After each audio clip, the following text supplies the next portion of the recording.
It's the Yukon Popcast. I'm Professor Stephen Dyson. And I'm Professor Jeff Dudas. And Jeff, we are here today to discuss Netflix's adaptation of Liu Cixin's Three-Body Problem. Yes, it's a very interesting first season, and I think we have a lot of relatively interesting things to say about it. Right. So, Jeff, I got to ask you this. You're a low-level communist apparatchik. I know this to be true. I've read your work. Yep.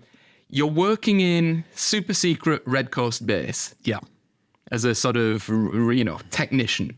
And you're manning the console, and boop, boop, boop, boop, boop, the message comes in. Yes. It says, we're aliens, we've received your transmission, if you reply to this transmission, you'll kind of reveal the location of the world and doom humanity to a horrible fate. Yep. What button do you press? It probably depends upon my history of family trauma. I see, okay.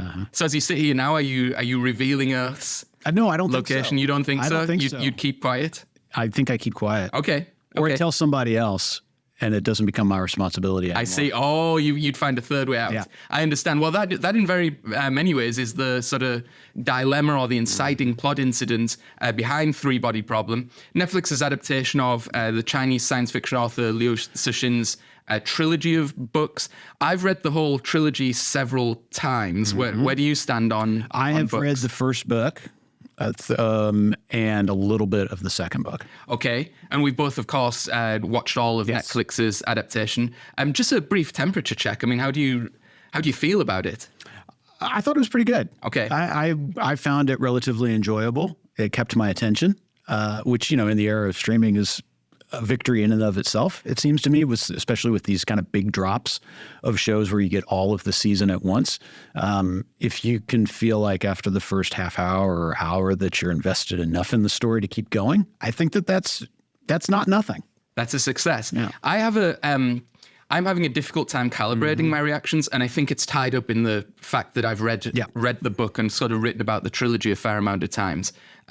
So I can't quite imagine how these ideas would strike me if I was watching them on screen for the first time. Yeah. And of course, I know exactly what's going to happen. And I think one of the first things to say about this adaptation is it is not faithful completely to the book in terms of which characters exist and sort of what they do and when they appear in the story. But so far, it's been extremely faithful in terms of hitting the major plot points. And so all of the great revelations, I knew that was coming. And so the joy for me is in seeing sort of how they're visualized and how they're executed, and also in taking this work. And I think this might be one of the things we talk about for some time here today, taking this as a work of adaptation, seeing a story that's been presented in one media and seeing it translated to the other and thinking about what challenges and opportunities that represents. Yeah, and I do think that there's something about the nature of the story in literature and text that benefits significantly from being able to see it visually. Yeah. There are quite a few set pieces, not the least of which, of course, is the presentation of the video game, the Three-Body Problem, that really create an opportunity for the producers and the showrunners and the creators of the Netflix series to bring something to life and to have a kind of additive quality, it seems to me, to the existing storytelling. Yeah. Yes, I think I agree with that. And I think so far I see it as a entirely competent and sort of engrossing and enjoyable visual representation of that story. So the story is, it begins in the Cultural Revolution with before we get into the story, I suppose we should set some parameters. Yeah. We're going to be talking about the whole of the first season on Netflix, so there's that kind of spoiler warning. We're going to work back and forth a little bit or do some comparison with what's in the books. Yep. And we're going to try. First book is fair game. Yeah, first book is fair game. We're going to try and not give away things that happen in the second and third book. Although I'll be honest with you, I do get slightly confused about, remembering what did I see in the television adaptation and what do I know from the books. Well, and it also seems, while my reading of the second book is limited through conversation, it appears to me that the Netflix series the narrative from the first book seems to end around the end of episode 5. Yeah. And then episodes 6 through 8 appear to be mostly drawn from the second book. So the first season is not it's a mashup in a certain way of books 1 and 2. So it is not. It's a little awkward, I think, in that way. There's a lot of. I wouldn't quite go that far. There are some elements brought forward from book 2. Like, for example, Thomas Wade doesn't appear, as far as I remember, at all in the first book, but is a very significant character, subsequently. Yeah. So there are bits brought forward that they are far from having exhausted the second book, and they haven't really got to the meat of what propels the second book forward. They've people who know what I'm alluding to, and again, I'm trying to not do spoilers. Will remember there was a scene in a couple of books actually that were exchanged in one conversation that kind of does propel the second book. So they've alluded to that, but they haven't quite explained in the Netflix series why it's significant. But those are the parameters that we're going to try and sort of work towards as we approach this series. In terms of the way we're going to approach this, I think we usually have a three-part, a tri-part structure. Yep. If there are three, I'm trying to make a pun on three-body problem, but I'm not smart enough to kind of nail it here. We usually have a three-part approach to how we look at these texts of popular culture.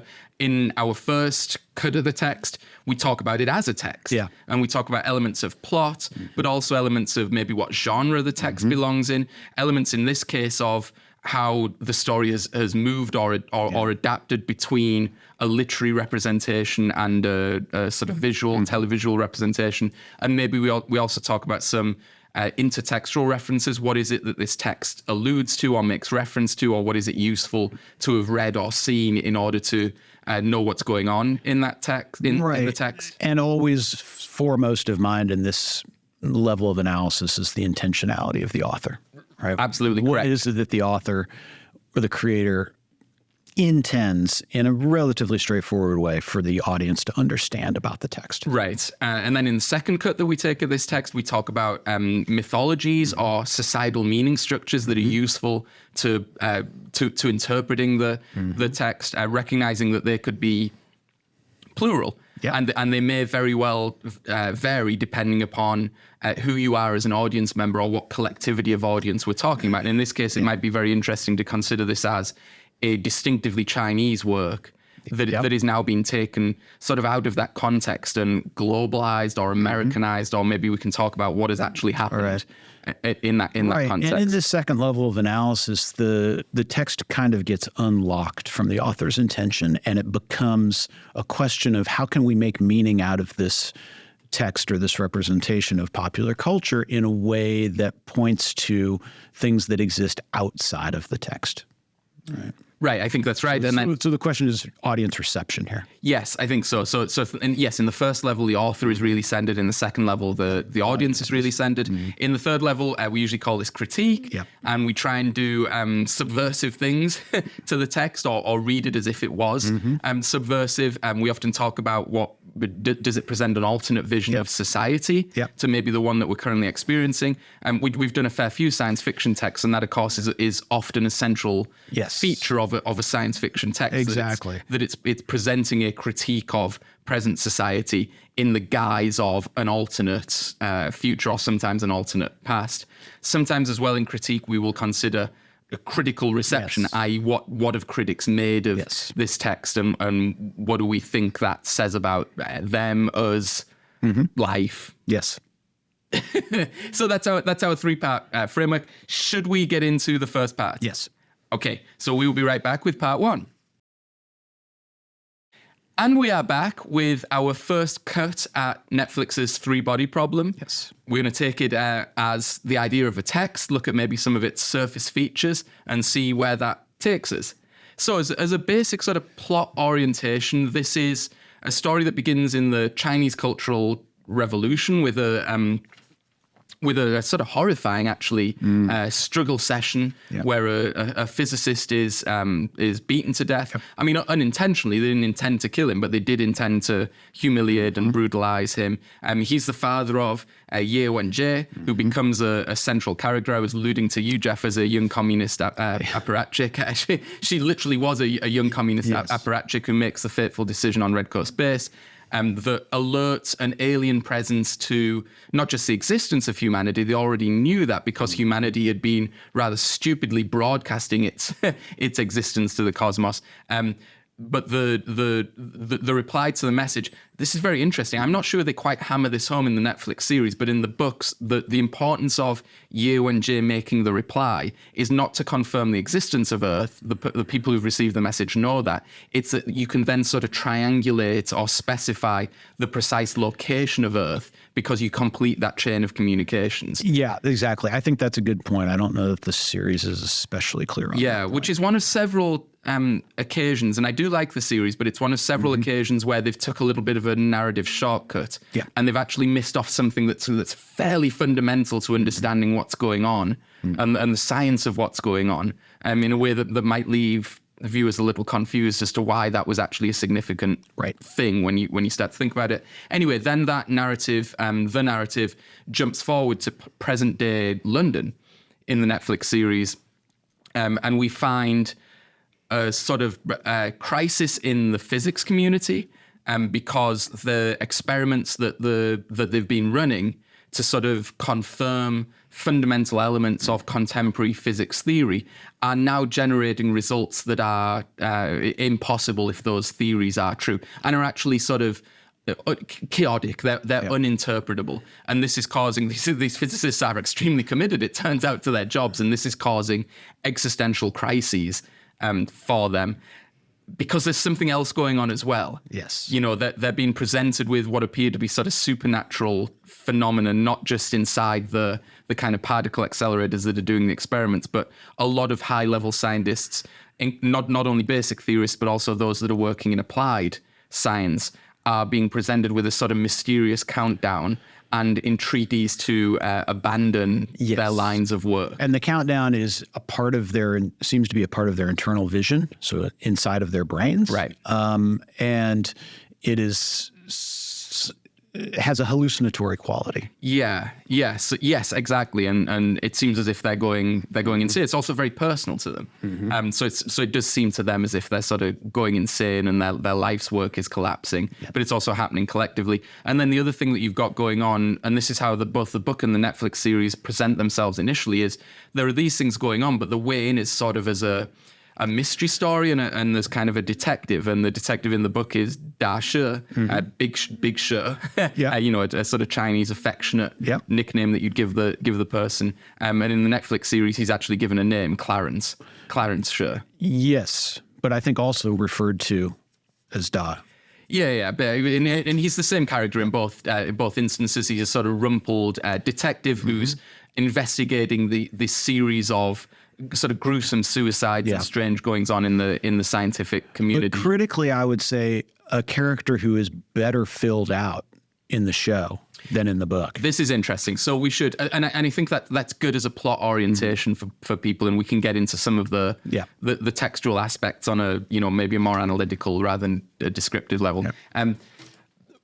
One thing that we wanted to talk about in this section was what happens to a text when it's adapted from one medium to another. And in this circumstance, you've got a literary medium that then becomes a televisual medium.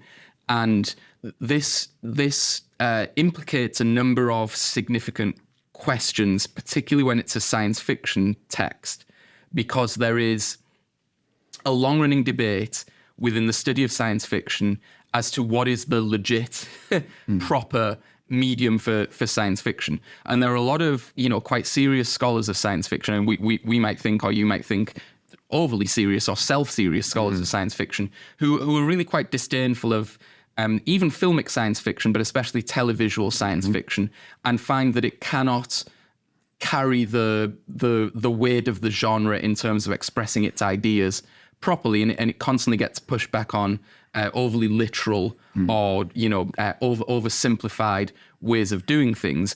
And this comes to your point about characterization. The requirements of film, and especially television, mean that you can't explain things in great globs of prose, and you absolutely have to have very compelling characters who are going to hold your attention sort of on screen, and they have to do all the expository or intellectual or philosophical work that might be done by prose in a literary medium. And I think we've got a pretty meaty example of this, because you've just said Dasha is not fleshed out in the books, and you're much happier with Clarence Shi, the character on Netflix. I might say this is an example of a change across medium. And I did not find Dasha in the books to be fleshed out or under-explained. And Clarence Sher in the Netflix series, there are some times in which he's acting as like Joe Exposition. Like he has this conversation with Thomas Wade where they're talking about Mike Evans, who apparently they've been following around for years. And Thomas Wade is like, what's up with Mike Evans? And Clarence Sher in the Netflix series says, well, he hasn't been seen in public for many years, and he's a very mysterious man, and he's rich, and he inherited his oil things. And this is presented on screen as, like, this is the latest update on where Mike Evans has been, and we've just cited him. But Clarence Sher just gives a huge speech to the audience about who Mike Evans is, which are things you can separate and maybe accomplish more elegantly in the book, but you need to have done by your character in the screen series. I put a lot on the table there, so I'm going to shut up now and let you come back at me. No, I think that's right. In the case of Clarence, there are these moments of sort of awkward exposition. It's always difficult in a pretty thick narrative that's deeply integrated. It's always difficult to make your characters sound as though they would be talking to one another in real life. Yeah. The converse of that with regard to the presentation of the narrative in the book, The Three-Body Problem, is that you maybe don't get that kind of exposition in the words of a character, but you get it in full flower in terms of scientific and technological description and exposition that quite literally in The Three-Body Problem can go on for 25 or 30 pages of relatively high-level astrophysics discussion. And so I'm not sure that it's a question of one medium necessarily being a lot better at the problem of exposition for the audience as another. It's that there seem to be different routes, at least in this variant of science fiction, of literary science fiction. There seem to be different routes to accomplish the exposition. So I guess that's where I would push it to you. I mean, this does strike me as one of the critically important distinctions between the book and the series, and it has to do with the medium. But it's a variant of science fiction, right? I mean, this is Three-Body Problem, as I understand it, is what's referred to as a hard example of science fiction, as presumably as opposed to an easy example of science fiction. And no, that's not the opposition. Okay, the opposition in the and I'm not sure it's a binary, but the subgenre of hard science fiction is one that will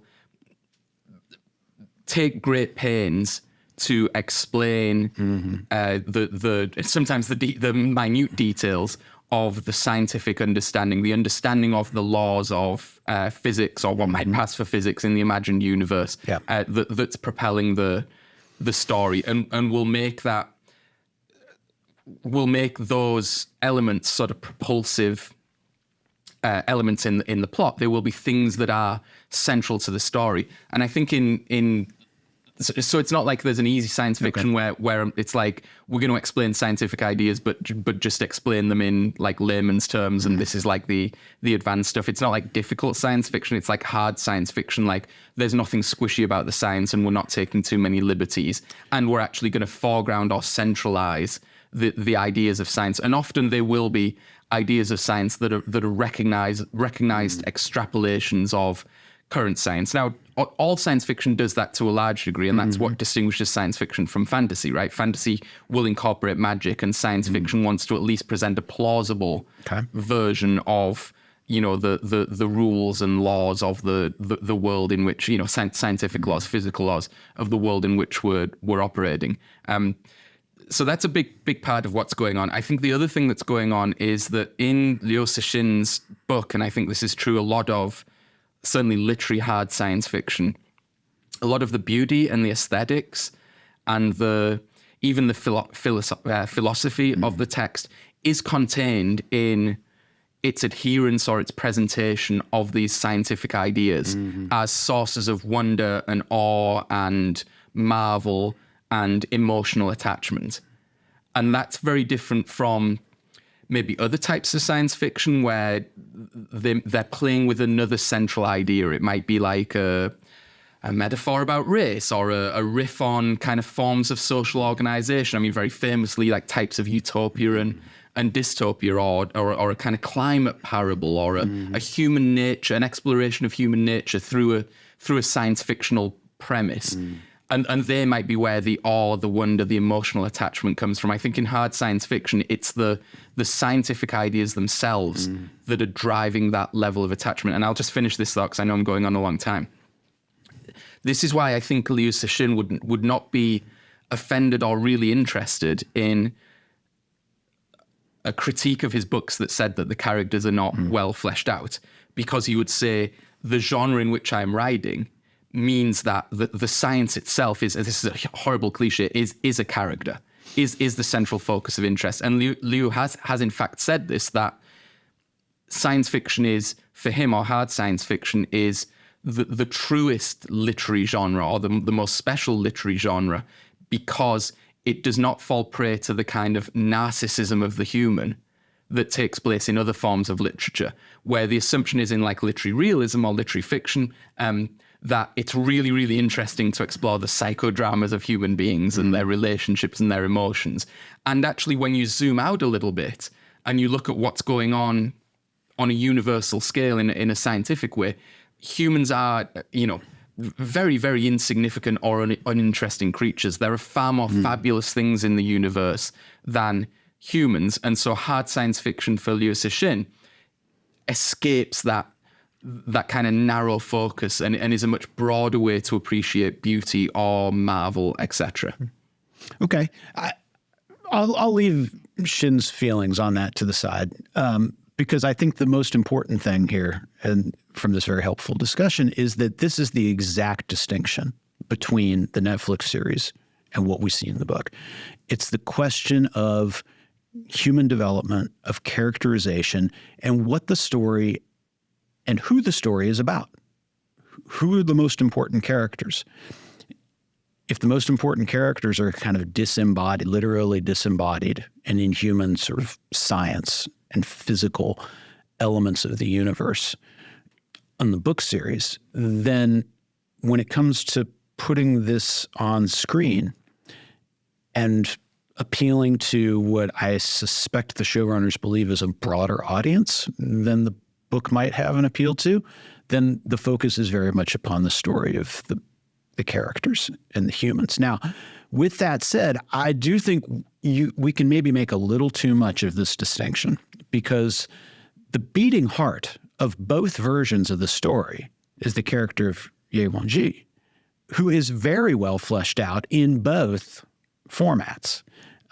In fact, I think we were sort of texting back and forth as we were both watching the series, and my very first takeaway was they have to get her story right, because if they don't get her story right, the whole thing falls apart. The narrative, she is, I am convinced, by far the most important character in the story. And if you don't get her characterization right, if you don't get her motivations correct, then the whole thing falls apart. And not only does it not make scientific sense, it also doesn't make emotional sense. So I think, yes, the clear dividing line here is medium-based, is genre-based. On the other hand, it might be a little easy to make too much out of that, because after all, the most important character is still the most important character. Yeah. I agree with you, and I thought that Ye's characterization on screen was very convincing in both of her manifestations as a younger person and as a they take a few liberties, right? The story is a little bit different her story is a little bit different from the book to the TV series, but I don't think any of the differences that are made or any of the distinctions are especially important, right? Because I think the Netflix series does a very good job of capturing the kind of trajectory of the character overall. Yeah, I think that's true. Should we talk about the other characters that appear in the Netflix series, the Oxford Five? Yeah. Now, these are an invention of Weiss and Benioff, the sort of famously the Game of Thrones showrunners who've put Three Body Problem on the screen. they are a mashup, not a mashup, almost a dissection of a couple of characters, pulling apart of a couple of characters. Wang Miao from the book is sort of, a lot of his traits are kind of scattered across several of the Oxford Five characters. I think Jin Chung is supposed to be Xin Chung from the book, in which case, she's going to be extremely significant as things go forward, and she shares some of the same characteristics. Augie Salazar, Wang Miao in the book is kind of prickly, and I mean, Dasha finds him difficult to deal with because he doesn't like intellectuals. And the nanomaterial stuff is... But Augie almost seems like a cut from whole cloth, because Sal Durand and Jack Rooney, others of the Oxford Five, have elements of Wang's kind of lassitude and diffidence towards the world. Augie Salazar is a very particular... Well, we should stop dancing around this. I don't like that character. I find him very difficult to relate to. That character, it seems to me, is the least well developed. It's a misfire. I mean, this is a one-dimensional character, yes, for sure. And I think it's clearly by design, right? I think that the showrunners and the writers must have believed that they needed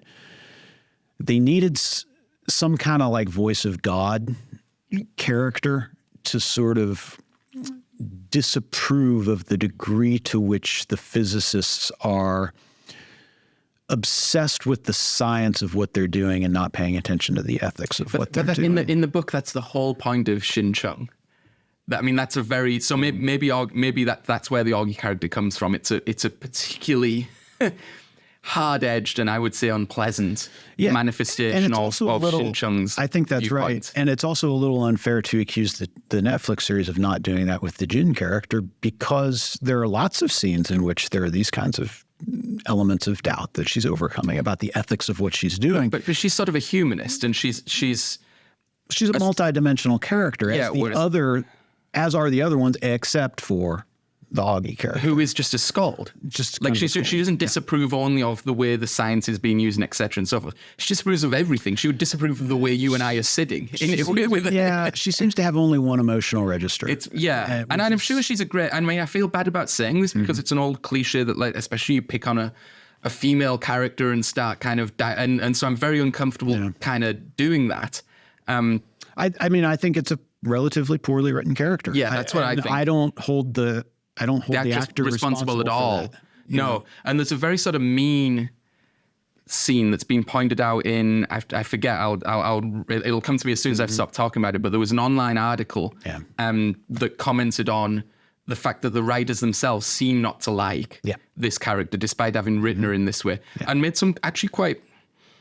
I don't know what the line is between fiction and reality, but some seemingly quite personal comments about the actress, and wrote them into the show, where Sal says to her at one point, you're beautiful in a boring way. Yes. You'd be like the hot girl or the bad girl in Speed 3, in a sort of throwaway movie, which seemed to me like a fairly sort of direct attack of, I actually don't know this actress's career, but it seemed like a fairly direct attack on someone's. Yeah, so this actress is mostly known, it appears, for having grown up in the sort of Mexican TV tradition. She's from Mexico City, and appears to have had some roles in, there was a Godzilla movie that she was in, and there was a Fast and Furious branded product that she was in.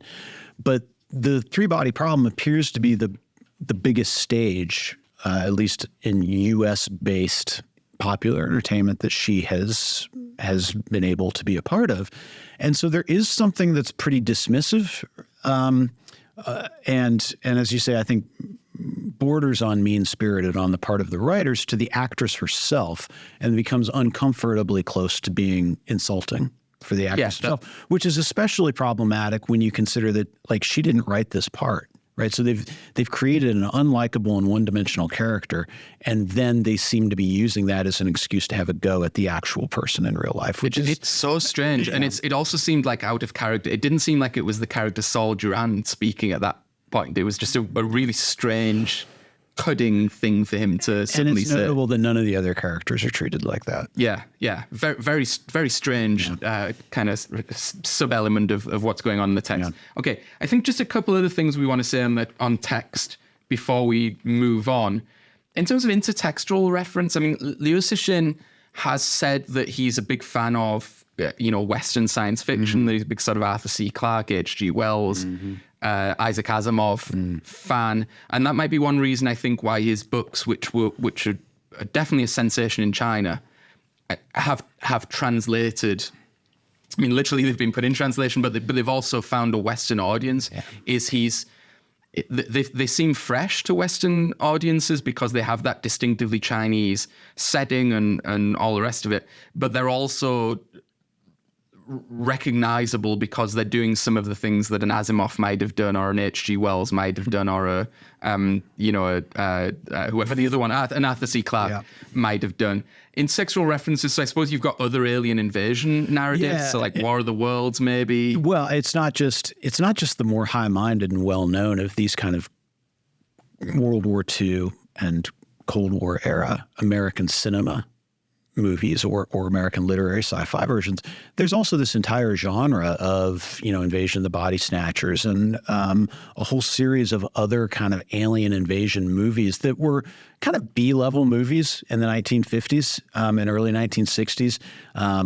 You might see them kicking around on, a very, well, it would have been a marginal cable TV channel, a decade ago. But now these are the kind of movies that you might find showing up on, you can download like a streaming channel that's free. And, they advertise free movies and you get all excited and you download them. You're like, these are all B and C level movies. Yeah. That's kind of where you would see a lot of these movies, but they all follow a pretty familiar plot pattern in which you've got human beings who are inviting aliens to come into, who are either inviting aliens to come into their society and kind of overturn or undermine the order of the times, or they are at least excited and very enthusiastic about the idea of aliens arriving. And most infamously, and most contemporaneously, we see this in the movie Independence Day from the late 1990s, in which you've got this cult of Los Angelinos primarily who welcome in the aliens. And of course, they're welcoming them in because they've created a story about the utopian potential of these aliens. They've created a story that's all about the ways that these aliens are going to improve human life. And in fact, it's the exact opposite. Yeah. So there's a way in which that kind of invitation in for the colonizing force from the outside in explicitly subversive intention is quite familiar. And audiences they may not be picking up on the exact reference, but the themes here are so familiar for a Western audience by this point that I think that you're exactly right, that this is what accounts for a lot of the popularity, I suspect, of this series outside of or in the Western world is these little points of familiarity. Yeah, which is super interesting. And maybe this is more for mythologies, and so we might put a pin in this thought. But it occurred to me while you were talking that you're talking about that history of alien subversion as being a familiar American thing. Yeah. It's also it would read, I suspect, in China as also familiar, but with a slightly different sort of set of historical reference, not a Cold War set of reference, but sort of the century of national humiliation reference and the unequal treaties and the kind of the forcing of Chinese ports to serve as kind of colonial outposts for the various Western empires who did arrive mysteriously across the sea with technological superiority. Exactly, and that would read outside of China as well, right? Yes. Kind of throughout the imperial world, right, of the 19th and early 20th centuries. Yeah, and the other set of reference that seemed really interesting have to do with this not being a totally conventional alien invasion narrative. In something like War of the Worlds, the aliens are physically there and they're like, hello, we're going to invade you. in Three Body Problem, the aliens are announcing their intention to invade, but it's like we will be there in 400 years, and that creates. I always find these premises very, very interesting because it creates the question of not what do we do in the last seconds before the apocalypse, but what do we do in the long period of time before the apocalypse. Yeah, and not only and also it's a distinction from what do we do in the first moments that we find out. And so how long can you maintain this panic mode, right? And this is very interesting in a kind of real world analog way from the last several years. I mean, think about the onset of the COVID pandemic in which you do have these, there's a real kind of propulsive energy that comes from panic, from widespread panic, so to speak. But how long can it last? Right. And how productive is it actually? And so the 400-year premise and this long interregnum is pretty interesting. How long can humanity, how long can governments, how long can organized agencies work together, first of all, for common cause? And for how long can they put off all the other stuff that they either need to do or want to do in order to maintain the rhythm of everyday life and the stability of everyday life in order to deal with this existential threat? I mean, there's a kind of environmental politics and policy set of concerns here as well. Yeah, and others have made that point, right? That the looming invasion in Three Body Problem it serves in some ways like the White Walkers did in Game of Thrones as an analog to climate change, because it's far enough off that you can kind of put it out your mind on a day-to-day basis. The other references I thought of were things like Children of Men, the P.D. James novel, and the book, which similarly creates the absolute certainty of an apocalypse. Humanity can't have children anymore. But for the people who are already born, there's no actual impact on their natural lives. And so the question becomes, how do you continue day-to-day living in the absence of a future? Even though for everyone alive in Three Body Problem, this should not affect them one bit, nor would it affect their children, nor their children's children. You're talking about several generations in the future. But nonetheless, there is something about knowing that there is no future. You know, there's a date certain really for the end of things that makes it hard or changes your experience of living in the present. Even though, that, you know, as I'm saying that, that's actually true of us today, right? We all know we're going to die, but still we manage to struggle our way through every day. And in fact, that's where a lot of the beauty and meaning of life comes from, is knowing that it's actually for a finite time. But I suppose one of the comfort mechanisms is knowing that if we choose to, and we're fortunately have to be able to, that things will continue through our children, you know, but what happens when you know the species as a whole will end? Logically, it should make no difference to you. Right. But clearly, emotionally and spiritually, it does. And those are always kind of interesting premises. And there's even there's a very long game here as well, right? Which is that we know from astrophysics that eventually the Earth is going to collapse into the sun. So, you know, it's billions of years still away. So we also know there's a finite date to human life and to the species, absent extraordinary things like colonization of deep space. Right, exactly. Okay, the last thing I wanted to talk about in this section on text, and it's a difference between the books and the TV show, is there's a couple of changes that I found a little irritating or a little puzzling. I suppose one is very minor, which is I don't understand why the books Trisolorans have become the show's Santi Ren, which Santi in Chinese is three body. And so that's actually a colloquial way to refer to the whole trilogy is a Santi Ren meaning people, so three body people. I thought that was a weird, I don't know why Trisolorans was deemed not the right name. But I mean, who knows, maybe that's a minor thing. I'm sure it is a minor thing. My suspicion is that it's easier to say. It's a little catchier, maybe. Yeah. Trisoloran is maybe a little too on the nose for a Western audience, right? Maybe it's a way to maintain, because elements of this story have been certainly Westernized for sure. Yeah. And so maybe this is a way to kind of recuperate some of the more Chinese, because it sounds Chinese and therefore mysterious and alien, although that carries its own weird ideological implications. Maybe. Yeah.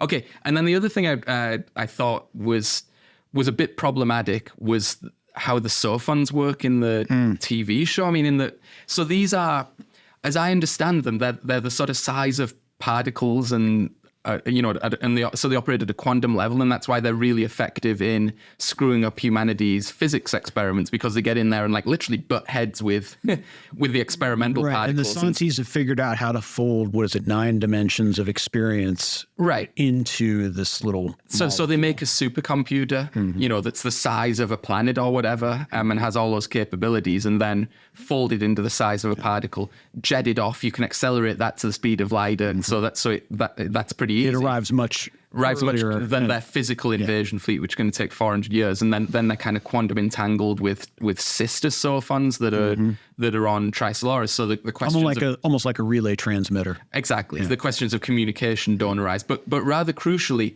that means their physical impact on Earth is extremely limited. Right? It's limited to things that can be accomplished at the particle level. So I had always interpreted things like the countdown, not only the messing with human experiments, but things like the countdown that people saw behind their eyes, or things like the what am I thinking of? The main thing. Oh, the effect by which the universe is made to wink at a particular character. I'd always interpreted those as things that were going on literally in the mechanics of those individuals' brain and eyes, because the sophons were kind of getting inside them and painting those pictures. Whereas in the TV show, the countdowns are still internal to the characters. No one else sees a character's countdown, but the universe winks at the whole planet. So how is that effect being produced? They do find, right? They do find that the winking actually does occur, right? Isn't that the whole point? I think in the book's narrative of them going to the, going to the planetariums, right? And they find physical evidence from their monitoring that has occurred. Thus verifying that it's not an internal sort of insanity. As I recall, So then but it's not it's only interpretable or legible to people who are looking. A small number of people. So it doesn't. It's not the event that produces mass panic. Correct. And whereas it is the event that produces mass panic in the TV show, it raises. I mean, I'm not enough of a scientist to understand then what's going on. Maybe either in the book or the TV show. But if the Trisolorans can affect the physical world of Earth that directly, like why do they need to physically arrive in ships for 400 years? That would seem to bespeak a power that the book doesn't show us the Trisolorans to have. They're more advanced than Earth, than human civilization, but it's not the kind of godlike power that would allow them, for example, to instantaneously manifest themselves on Earth and do things. Right, but it's also, I think that this is correct, that the way that sophons work is very unclear to me. And it's, on one hand, you get, so famously at the end, or I don't know if it's famously, but at the end of season 1, you get the Trisolorans, presumably by using sophons, are able to somehow implant imagery and kind of terrifying imagery in Wade's mind. Right. So if they're able to do that, right, and to produce those kinds of hallucinations, which they have been producing with the countdown on the scientists, then I don't understand how the wall facers, for example, are not also subject to that exact same thing. And in fact, it seems like you would go to the wall facers first, since they know who they are. I mean, nobody has made humans have not made a particularly good show of like keeping it private. Like, no, they announced who the wall facers are. Right. So I don't understand. So there are issues of motivation that I don't understand. Yeah. There are issues of, as you said, like the science of how these things work and how they interact with human life that's really unclear. I mean, it is one molecule, and I guess it can travel at the speed of light, so it can be anywhere, I suppose, but it can't be everywhere. Right. I agree. I think a little there's a lot of confusing. unclarity here. Yeah, I felt like I had a better grasp on it in the book than in the TV series. But anyway, that's life. Yeah. I think we should. I think we should end this first section and move on to our second section, which will be about mythologies. Yes. And so we'll be right back. And we are back with our discussion of Netflix's three-body problem. This is the second of our cuts at the text. It's called Mythologies. We discuss the kind of meaning structures that audiences might bring to a text in order to understand it. This is an interesting one, I think, and it's an area where I want to start with a difference between the books and the TV series. The books obviously are set in China, and I think a meaning structure that would naturally be brought to that text, that certainly was brought to the text by me, was understanding it as a distinctively Chinese work of science fiction. And I'm treading slightly carefully here because there is that, I'm going to mess the old cliche wrong, but there's the old story that like someone who spends a day in China thinks they could write a book about it. After you spend a week in China, you think you could write a 30-page article. After you spend a month in China, you think you could write like a 5-page thing. And after you spend a year in China, you think you probably couldn't write a sentence. I.e., anyone who spent any time in China thinks, oh, I understand China and what's it about and so forth. And I spent some summers in China teaching. But the longer you spend there, the more you realize that you've just glommed onto some very easy kind of cliched understandings of Chinese history and societal and, mythology, societal meaning structures.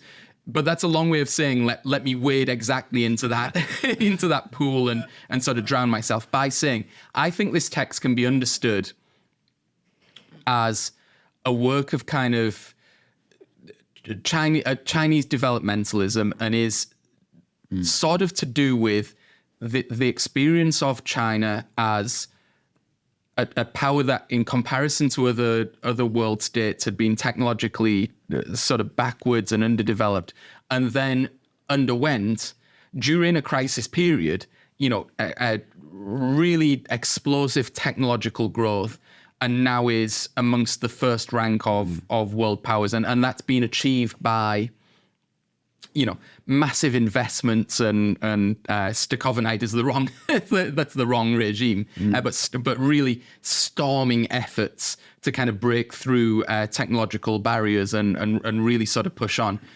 And Three Body, I think, has a lot of that, right? That's why a lot of the physics and the applied physics are central, because maybe for a contemporary Chinese audience, that is seen as central to the trajectory of civilizations and particularly their comparative survival. But what is also distinctly Chinese, I think, is the self-awareness, and this suffuses sort of the education system of thousands of years of unbroken civilization that is seen as something of a continuity in a way that American history has sort of very deep sort of inflection points and is much younger, is much shorter than Chinese history. Just simply doesn't go back as far.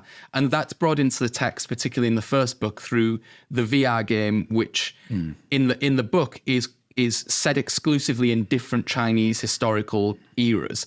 And so there are non-Chinese characters in the VR game. It has that kind of historical incongruity of Isaac Newton turns up, but they're all courtiers or supplicants at the court of various Chinese emperors or governing officials who are trying to solve the three-body problem. That's the premise of the game, and so that, I think, is a meaning structure you bring to the book, and that I'm tempted to bring to the TV series. However, the TV series is not set in China. No, it's set in Britain. Yeah.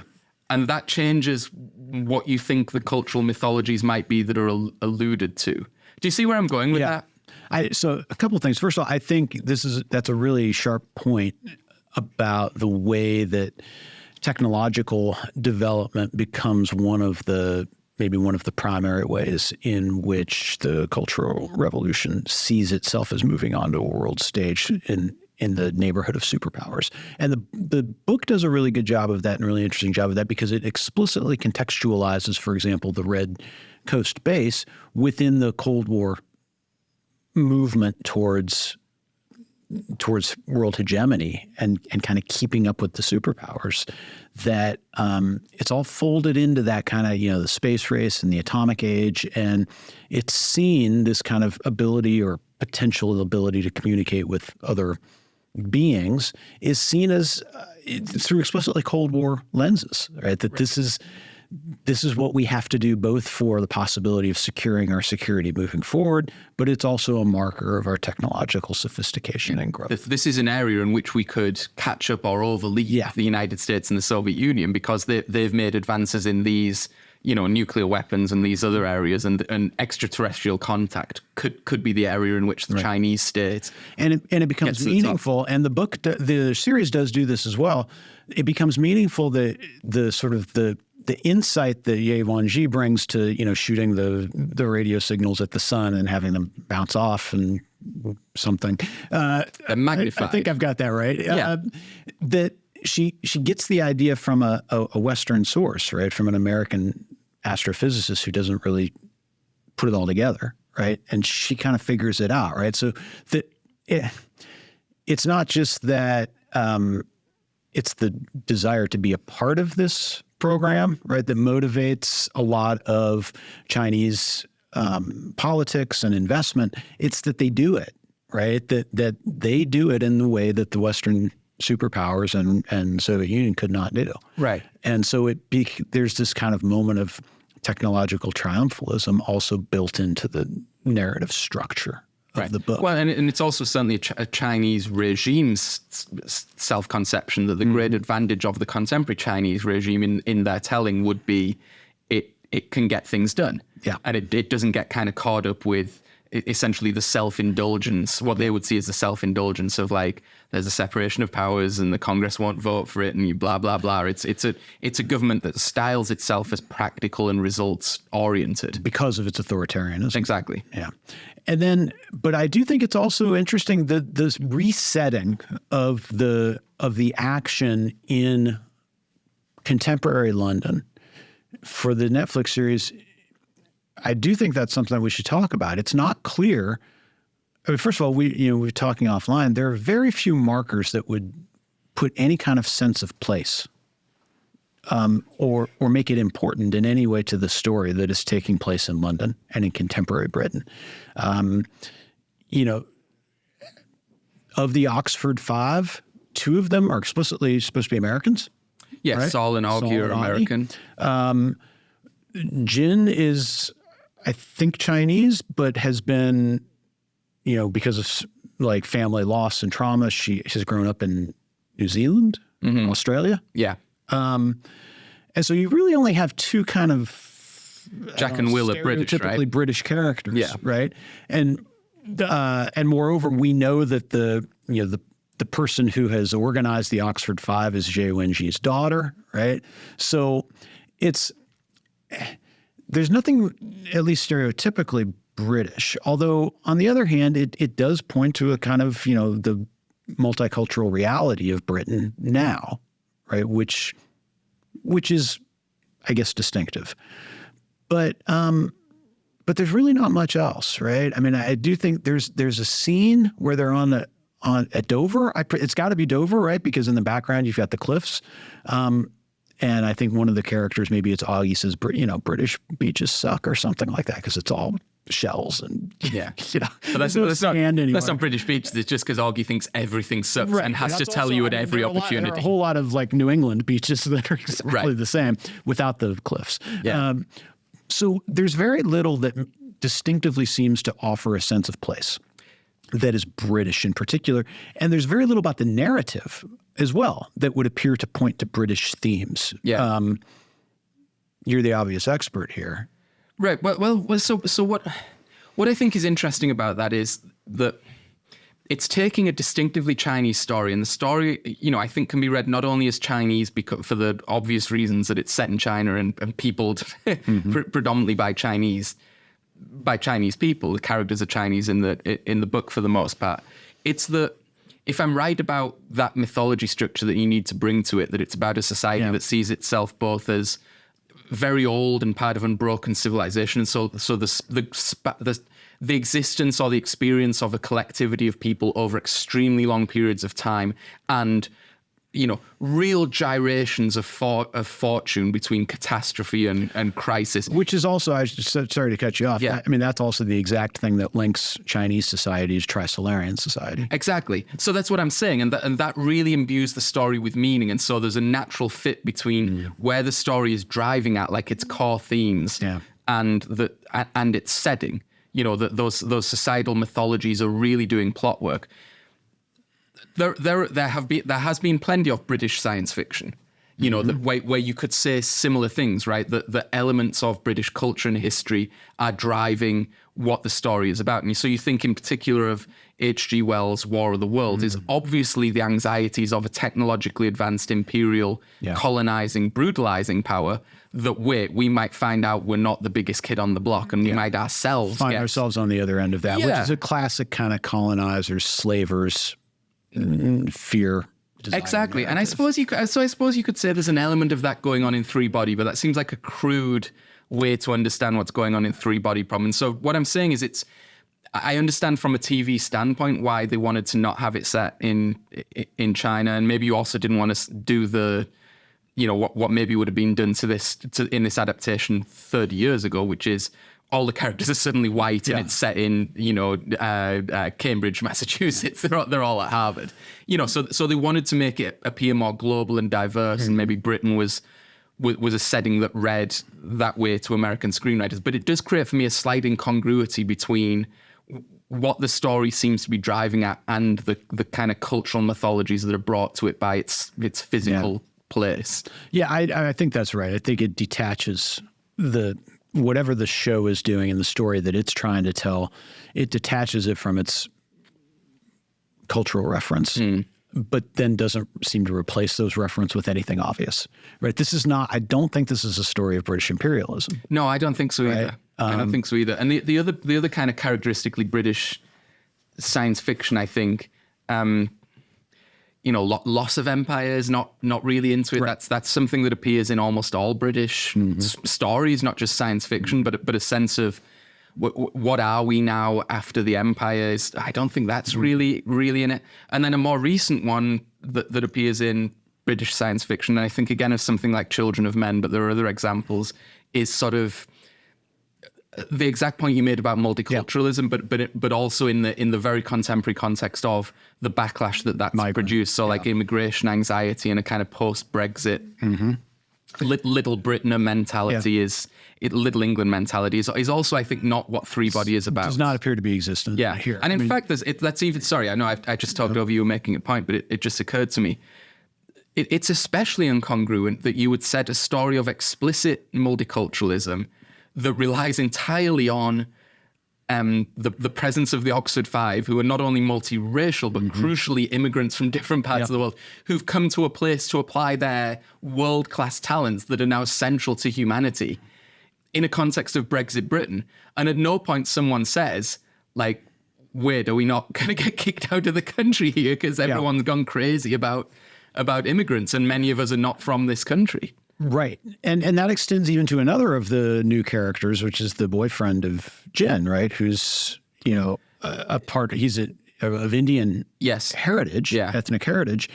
And he's not only a member of the Navy, he's, you know, very high ranking. Right. And so, and again, there's nothing here that would point to anything distinctive about contemporary British tensions or the kinds of difficulties, as you say, in the post-Brexit era of, you know, sort of immigrant communities who are trying to find their footing, right, in British society. Right. And that really does distinguish it from a lot of other contemporary British stories. Yeah. There's a way in which it feels like they've chosen London because as you were saying, it feels cosmopolitan. It feels advanced. It reads that way to Americans. You know, Oxford sounds, you know, like a real center of education. It's the kind of place where, you know, this sort of thing would happen. Right. But then you could also, it could be Cambridge, Massachusetts. It could be Yale in New Haven, Connecticut. It could be, right, just choose a kind of a famous, you know, it could be somewhere in Berlin, right? Yes. Some city or some urban space or some community that is famous for its education. You had also mentioned Stars, Connecticut. Well, that would be two on the nose. I see. Okay, we could have been part of the Stars Five. Yeah. You had mentioned, I'm the Augie character. See, clearly, they're just this relentless skull, dismissive of everything and everyone. You had mentioned off camera as well that maybe part of what's going on is that it's set in London in order to take advantage of some of the big name actors. So I wouldn't have bet Benedict Wong, who's just perfectly cast as Da Shi. Like as soon as you see him on screen, you're like, yes, that is the rumpled, big-bodied character that we know as Da Shi. And he's a British actor. I mean, I'm sure he could do another accent, but he seemed to me a very specific piece of casting that would have been hard to. I mean, I don't know. Would have been hard to find another actor to quite so perfectly get that. Maybe that's it, but that's a poor, a poor, or it's a pretty prosaic reason for taking liberties with. I mean, I suppose another way into this is it's just to finish that point. It's always hard to know from the outside what creative decisions are made in furtherance of the narrative, and which ones have to do with these kinds of practicalities. Yeah, I think that's true. I think that's true. Another mythology that we might talk about in this section, a sort of societal understanding of kind of Darwinism or kind of dog eat dog, or I don't quite know how to phrase it, but this notion that the world is brutal and sort of egoistic, that its nature is red in tooth and claw, that species there's nothing unique or divine about humans as or mysterious about why they might be at the top of a sort of pyramid of dominance on Earth. There's also no reason to think that would necessarily continue forever in the future, and certainly wouldn't continue if the playing field, if you like, was expanded beyond the planet and encompassed kind of other planets. There's no reason why we would be at the top, and we should expect under Darwinistic logic, or under survival of the fittest logic, I suppose, to be more specific, is what I'm trying to say. We should expect that if we're not the fittest, we're probably not going to survive. And it does seem to me like that's driving a lot of what goes on in the plot, and not just in the obvious way, which is the Earth Trisoloran way, but these are things that come up again and again and again, like the character Mike Evans and his sort of what's called in the book a pan-species communism, and they don't quite use that term in the Netflix show, but his quarrel with humanity is that we ourselves have been committing effectively genocides on other species, and we should just see ourselves as one of another species with no particular right to do anything deleterious to another species. And he's therefore not perturbed at all, and in fact is quite welcoming of the Trisolorans, who, like Ye Wenjie at first, although she comes through Revelations, sees the Trisolorans as probably a morally superior, or at least a morally equal kind of species, and we sort of deserve what we're going to get. I would do agree with that. You think Darwinism or survival of the fittest logic is an important meaning structure? Yeah, I think it is, but then there are also moments in which it seems like it's undermined, and here I'm thinking of the fixation on bugs. Okay. Which is, I think, also derived it's definitely derived from the book. Oh, that was in the book, yeah. So it's meaningful that.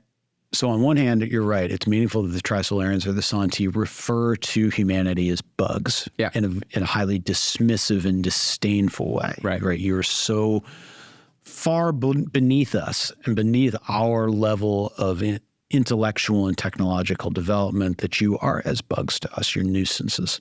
On the other hand, right, the story is going to turn on the idea that bugs cannot be killed. Right. That the difference between, as I think it's Da Shi who makes this point, right, that the difference between Trisolarians and humans is akin to the difference between humans and bugs.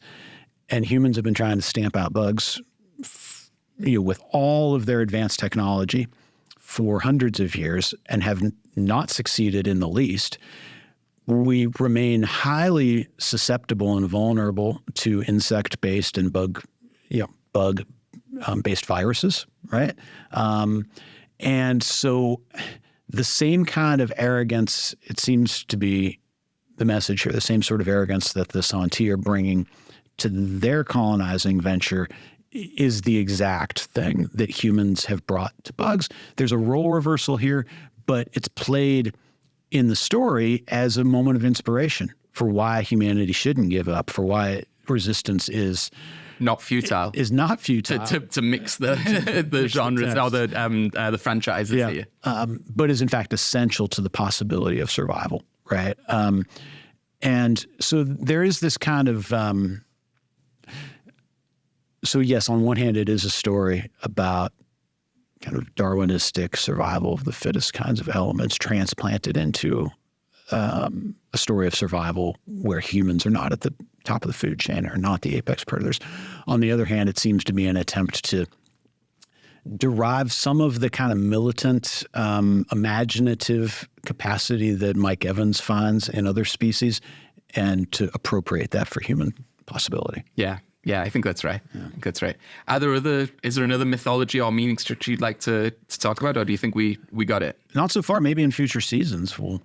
Yeah. Well, I mean, just as an aside, my sense is that they are going to do 3 seasons of this, and I think they're going to follow 3 books. I mean, they did not slow pedal it at all. It was pretty fast paced, the series, so they didn't hold a lot back. In fact, they've already expended some things from the second book.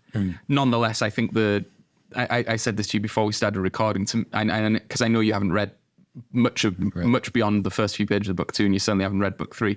The trilogy is 3 distinct books, and they're telling a connected story, but they will look and feel, I think, on screen very, very different.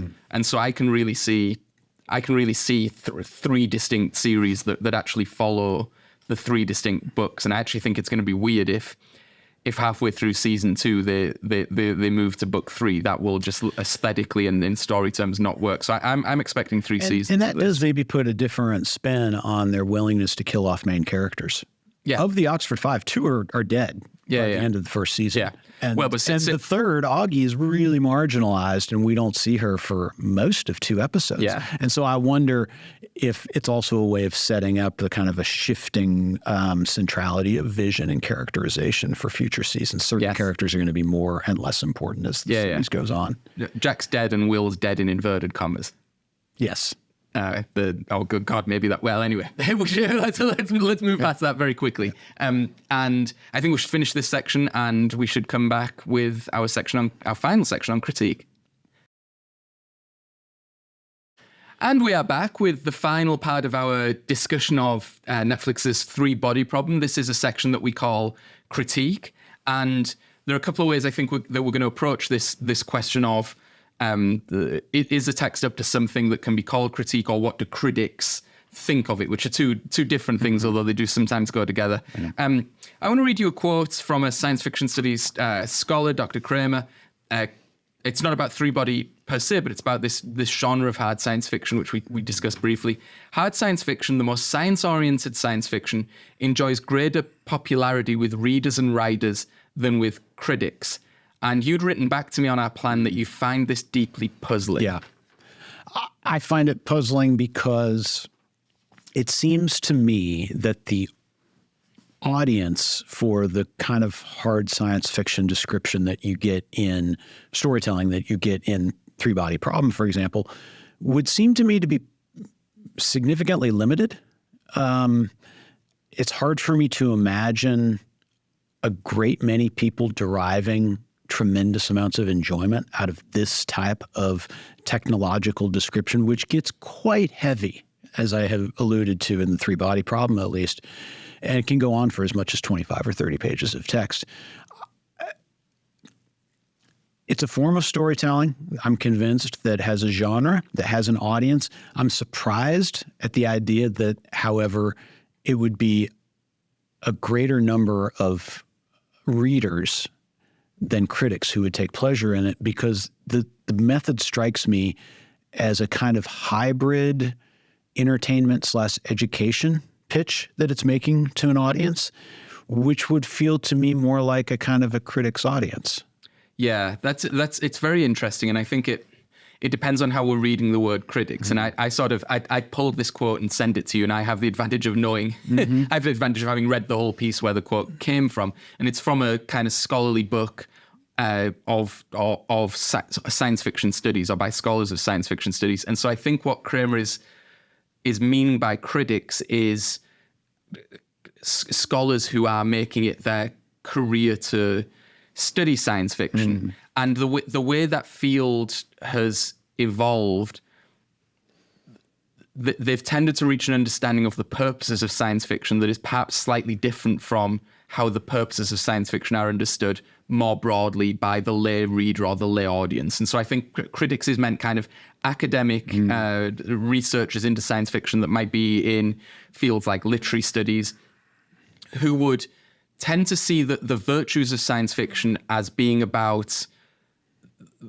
the way it functions as like an index or a guide to a society's hopes and fears, and maybe opens up possibilities for different ways of doing things as a society. And that's the value of science fiction for maybe the academic literary critic, and would be very uncomfortable with the notion of science fiction that says its main virtue or criterion of success is the degree to which it's like plausible or convincing. Okay. And so I think that's what's meant by hard science fiction is more popular with readers and audiences who perhaps might look at science fiction and say, I want something that's realistic, right? I want to see a space battle that looks like, fighter jets on Earth, and it's just spectacular. And that's what I take my pleasure from. But I don't like it if it's like crazy, weird aliens or even worse, like portrayals of societies where the notions of interactions with one another have undergone kind of revolutions that might shine a light on inequities on Earth. Yeah. Whereas the latter would be much more interesting, I think, to the scholar of science fiction who would say, well, that is exposing anxieties and fears and possibilities for societal interaction. And I think the focus for the scholar of science fiction, or for many scholars of science fiction, is not really on the technology. Yeah. In fact, not at all on the technology. It's about the impact of the changed thing, which might be technology, or it might be some other kind of intervention, aliens or whatever, the impact of that on human society. And the other thing I think is going on in that quote is that hard science fiction is often, although it doesn't have to be the same thing, it's often very similar to like a military science fiction, in that the technology is often kind of super advanced weapons, and I guess the question would be, do you take the pleasure of watching a movie like James Cameron's Aliens? Do you read that and you think, wow, that's a really interesting movie about like futuristic space marines fighting aliens, and the pulse rifles are really cool and the spaceship is really cool? Or do you see that movie and you say, oh, the alien is clearly a metaphor for capitalism and it bodily invades the humans, and everything else is sort of irrelevant? And that might be the distinction between different types of pleasures you might take from a text, or different uses to which you might see it as being put. Mm-hmm. Yeah. Okay. Good. So I'm glad to have cleared that up. Yes. This concludes today's lecture on hard science fiction. Congratulations, Professor Dudens. You have been schooled. Yes. In terms of other elements in this, other things to say in this discussion of critics, I think we might take that word literally and say, what of the critics, not the science fiction studies scholar, but like the scholars, but the people who are reviewing this text, thought. I just have a couple, and I know you've read others, and we might talk about some of the general themes that have emerged. In The Verge, quote, the series commits to being a thinky but easily digestible chronicle of the world readying itself for war. Is that how you read it? No, not really. Okay. Maybe we get hints of that towards the end of the season. Yeah, which as you said, is drawn from book 2. But I don't get the sense. I mean, I suppose maybe in the presentation of the Panama Canal episode, right, we get the movement towards that scene, and what convinces the members of the Oxford Five who are part of it to take part in it is the framing that humanity is now at war. Yeah. So I maybe it's moving in that direction, but I don't. For example, do we see like a mass mobilization of resources here? Not really. You get hints, sort of Thomas Wade, but they're things that are brought forward from book 2. Like Thomas Wade, that's his function in the Netflix show, right? Is to be some sort of coordinating mechanism. I mean, he's a very interesting character because he's this like Blofeld type villain in the way he's presented, and he's often, so I think somewhat hilariously, it makes me laugh every time that he'll be shown as in the stateroom of some manor in the English countryside wearing a bespoke 3-piece suit, and at the end of a very long oak table. Yeah. And he's the only person in this massive room, and the things he's doing are like disdainfully reading an iPad, and this is the direction. But I just feel like he needs a cat in his lap to kind of stroke, and it would complete the Blofeld effect. Yeah. And then the wall faces are sort of introduced, but actually the things that they're going to do are not explained at all, and they're the elements in the book where you start to see a strategic mobilization of resources for the coming conflict. But no popular mobilization. No, which I guess that's how I would interpret that quote, is that it's suggesting that you're beginning to see the explorations of a kind of global society that is putting itself on war footing. And I don't really get that. I mean, to the extent that we get any kind of story about how characters who are not a central part of the narrative are reacting, it's pretty disembodied panic. Yeah. It's not even the level of disinterest. It's disembodied panic. Or, people who've been successfully recruited to the Santi cause. Yeah, that sentence reads to me like a review of what I imagine season 2 is going to be. Yeah, okay. Another review, there are at least a few truly breathtaking action sequences unevenly sprinkled throughout Three Body Problem's first season, but for all their terrifying beauty, they're not quite enough to keep the show from feeling like Netflix's adequate attempt at distilling a literary masterpiece into 8 hours of television. Three Body Problem's first season works as a solid introduction to this world, but by the finale, it becomes clear that these episodes are really just laying the groundwork for an even bigger, more deeply complicated narrative. With the right plan, tapping into the wildness of Liu's later books could definitely take Three Body Problem to its next level in future seasons, but that's all going to depend on whether the show takes off. Well, so I don't know that that's incorrect so much as it is also the case in the books. Well, it's also like that quote is, Siri, please define for me season 1 of any show. Sets the stage for a bigger world that will be. That's what the book does as well. Exactly. There's no sense of resolution in the book Three Body Problem. It is very clearly setting up a trilogy. Yes. Or subsequent future narratives. Yeah. And so it's not I don't believe it's self-contained. And that would suggest that the metric or the marker of what makes a season of television, in this case, successful, is that it's a self-contained story that maybe has through lines or, points to potential future developments. Yep. But the problem with that take here is, as I say, the source material itself is not designed in that way. Right. And so it feels like an rather unfair standard to hold an adaptation to. Yes. Yeah. Okay. Is there anything else you would like to discuss, Professor? No, I actually am looking forward to where the series goes. Me too. From here. Yeah. Hopefully it won't be that long of a wait. Yeah. The thing that's always kind of frustrating about the thing that's a little bit frustrating about these kinds of streaming programs that do a full drop at once of all of their episodes, as much as I like that, as much as I like the ability to binge, is that it means that you're going to be waiting a really long time for the next installment to come. And I always worry about losing momentum as an audience member. Sure. No, I understand. Well, we are not going to lose momentum on the pod and in our discussions of Three Body Problem because we already have planned a sequel. Yes, a sequel to this podcast. We're going to get a colleague to come in and discuss 3 academic papers actually on the Three Body Problem, which will be, a discussion totally focused around the books, I think, because I don't think our colleague is gonna watch the TV series. So that's coming up. So stay tuned for that. But in the meantime, I think we should say, what do you think? I'm very warm on Three Body Problem. I'd say we have 4 total thumbs up, but would you say 3 thumbs up for the Three Body Problem? Yeah. Maybe 3 1/4. 3 1/4 thumbs up for the Three Body Problem. Yeah. I don't know what the physics are of that one, but doesn't matter. Liu Cixin could tell us. And on that bombshell.